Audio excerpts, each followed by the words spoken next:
पिछले बार हम लोगों ने ये देखा था कि हमारे पास इलेक्ट्रिक फ्लक्स क्या होता है।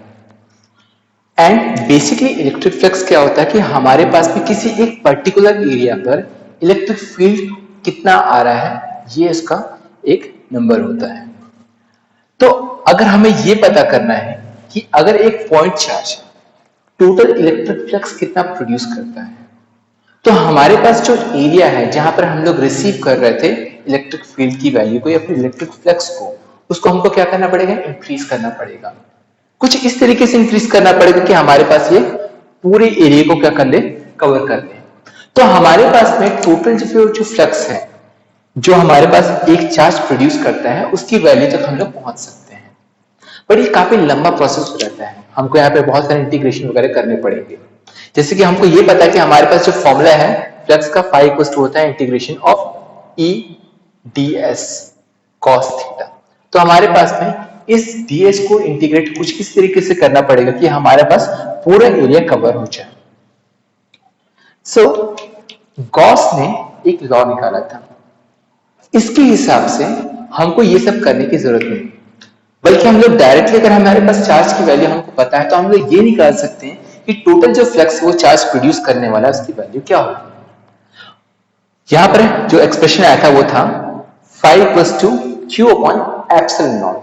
एप्सिलॉन हमारे पास परमिटिविटी हो गई है मीडियम की, एंड चार्ज हो जा रहा है हमारे पास में टोटल चार्ज जो कि उस पर्टिकुलर पॉइंट पर रखा हुआ है।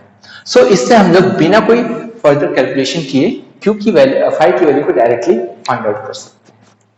सो वेदर हमारे पास गॉस ने ये जो लॉ हमारे पास निकाली, जो एक्सप्रेशन लेके आया, क्या ये टेक्निकली सही है या गलत है? चलो हम इसको प्रूफ की हेल्प से समझने की कोशिश करते हैं। चलो सबसे पहले क्या कर लेते हैं कि हमारे पास जो फ्लक्स के लिए फॉर्मूला था डी फाई का, हम उसको अप्लाई करते हैं। डी फाई इक्वल टू हो जा रहा है, इस छोटे से एरिया के लिए हम लोग क्या कर रहे हैं, इस ds के लिए हम लोग डी फाई की वैल्यू को कैलकुलेट कर रहे हैं। सो डी फाई इक्वल टू हो जा रहा है E D S cos theta. अब यहाँ पे थीटा की जगह पर हम लोगों ने यहाँ पे 90 डिग्री पुट किया है। 90 डिग्री पुट क्यों किया है? बिकॉज हमारे पास में जीरो डिग्री पुट करेंगे यहाँ पर। तो हमारे पास ये जीरो डिग्री क्यों पुट किया गया है? बिकॉज हमारे पास में vector E and vector ds दोनों का डायरेक्शन क्या हो जा रहा है, सेम हो जा रहा है। मतलब ये दोनों वेक्टर अगर आपस में एक दूसरे के साथ में अगर कोई एंगल का फॉर्मेशन करते हैं तो उसकी वैल्यू क्या होने वाली है, 0 डिग्री होने वाली है। cos 0 की वैल्यू होती है हमारे पास में 1। सो फ्लक्स की वैल्यू हो जाएगी D phi equal to E ds। अब हम लोग आगे बढ़ते हैं। जैसे कि मैंने स्टार्टिंग में बताया कि हमको क्या निकालना है, कंप्लीट फ्लक्स, टोटल फ्लक्स जो हमारे पास एक चार्ज निकालता है। तो हम लोग क्या करेंगे, दोनों साइड्स का इंटीग्रेशन कर देने वाले हैं, बिकॉज हमको फिलहाल इस छोटे से ds पर मिलने वाला फ्लक्स का वैल्यू हमको पता है। जब हम इंटीग्रेशन दोनों साइड्स का करते हैं तो क्या हो जाता है, अपने पास में एक जो वैल्यू है कैपिटल E, ये हमारे पास में कांस्टेंट रहने वाला है। एटलीस्ट पॉइंट P के लिए तो हमारे पास में ये वैल्यू चेंज नहीं होने वाली है, चाहे मेरे पास में ds की वैल्यू बड़ी हो जाए या छोटी हो जाए, इलेक्ट्रिक फील्ड की वैल्यू पॉइंट P के लिए सेम रहेगी। तो हम लोग E की वैल्यू जो हमारे पास में लगने वाली पॉइंट पर P पर, उसको हम लोग निकाल लेते हैं। फॉर्मूला है हमारे पास 1.4 pi epsilon not Q upon r square. Distance हमारे पास में Q एंड P के बीच का है स्मॉल r, वैल्यू को पुट कर दिया हम लोगों ने। फिर हम लोग क्या करते हैं, यहाँ पे जो भी ऐसी वैल्यूज है जो ds के साथ में नहीं चेंज होने वाली है, उसको हम लोग बाहर निकाल लेते हैं इंटीग्रेशन से।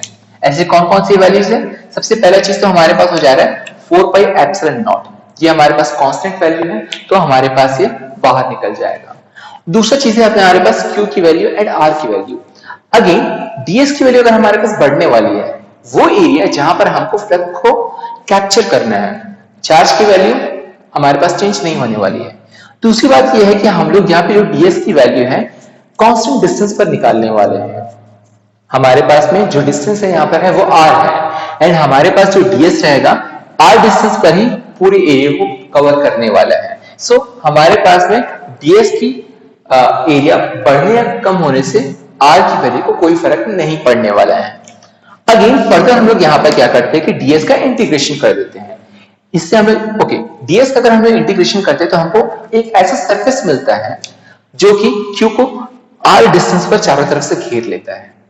अगर हम लोग यहाँ पर ध्यान दें तो ये हमारे पास में एक स्फेरिकल शेप मिल रहा है, एंड मोर प्रिसाइसली हमारे पास एक स्फेरिकल शेल मिल जा रहा है।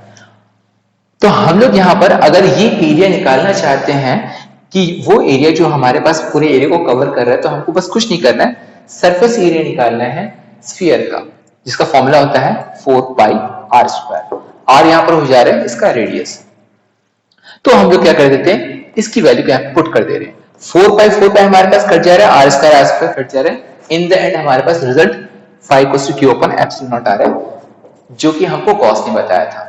सो गॉस ने हमारे पास जो फॉर्मूला लेके आया वो कंप्लीटली सही था। नेक्स्ट हम यहाँ पे देखते हैं कि हम लोगों ने गॉस के लॉ को तो पढ़ लिया, बट इसके एप्लीकेशंस क्या है। सीधी सी बात है, अगर हम लोग कोई भी टेक्नोलॉजी डेवलप करते हैं या फिर हम लोग कोई भी नया चीज पढ़ रहे हैं मैथमेटिक्स में या फिर साइंस में, तो ऑब्वियसली हमारे पास उसके कुछ ना कुछ एप्लीकेशंस होने चाहिए, हम लोग उसको कोई दूसरे तरीके से यूज कर सके, उसको वो जो पर्टिकुलर चीज है हमारे दूसरे किसी चीज के लिए काम आ जाए। तो वैसे हम लोग यहाँ पर गॉस के जो एप्लीकेशन हम लोग यहाँ पर देखने वाले हैं, जिस चीज को हमने अभी पढ़ा है। तो सबसे पहला हमारे पास जो एप्लीकेशन है, बहुत सिंपल एप्लीकेशन लेके चलते हैं। सबसे पहला डेरिवेशन जो हम लोगों ने इलेक्ट्रोस्टैटिक्स में देखा था वो था कूलम्स लॉ ऑफ इलेक्ट्रोस्टैटिक्स। इससे हमको ये पता चलता था कि फोर्स की वैल्यू जो कि दो चार्ज पार्टिकल के बीच में लग रहा है क्या होने वाली है। तो शुरुआत हम लोग वैसे ही करते हैं, बीच में हम लोग लेके चलते हैं प्लस क्यू, पास में एक पॉइंट है पी, इस पॉइंट पर हम लोग एक और चार्ज रख देंगे, बट फिलहाल के लिए हम लोग क्या कर रहे हैं, यहां पर सिर्फ फ्लक्स की वैल्यू को कैलकुलेट करेंगे। तो हम लोग यहाँ पे ये लेके चलते हैं कि पॉइंट पी पर एक छोटा सा सरफेस है जो है वेक्टर डीएस, एंड इसका जो डिस्टेंस है क्यू से वो हो जा रहा है आर। तो हमने यहाँ पे एक इमेजिनरी सरफेस लिया है जिसको हम लोग बोलते हैं गॉसियन सरफेस, क्योंकि हम लोग यहाँ पर गॉस के थ्योरम को अप्लाई करने वाले हैं। तो इस एप्लीकेशन के लिए हम लोग जिस सरफेस को अज्यूम कर रहे हैं यहाँ पर, उसको हम लोग क्या लेके चलने वाले हैं, उसका नाम हम लोग यहाँ पे रख देते हैं गॉसियन सरफेस। अगेन हमारे पास में एक इमेजिनरी सरफेस होता है जिसका सोल पर्पस रहता है डेरिवेशन को आगे सॉल्व करना। शुरुआत करते हैं हम लोग फ्लक्स से। सबसे पहला पॉइंट इस डेरिवेशन में, फ्लक्स जो है पॉइंट पी पर हमारे पास में आ रहा है 5 ds cos थीटा। अगेन हम लोग टोटल एक साथ फ्लक्स की वैल्यू कैलकुलेट करना चाहते हैं, इस नाम से शुरुआत से हम लोग यहाँ पर इंटीग्रेशन लगा दे रहे हैं। ई हो जा रहा है वेक्टर ई, पॉइंट पी पर क्या हो जा रहा है ds, जो हमारे पास में छोटा सा सरफेस जो हम लोग यहाँ पर अज्यूम करके चल रहे हैं वो भी गॉसियन सरफेस पर। फिर हमारे पास में आता है थीटा।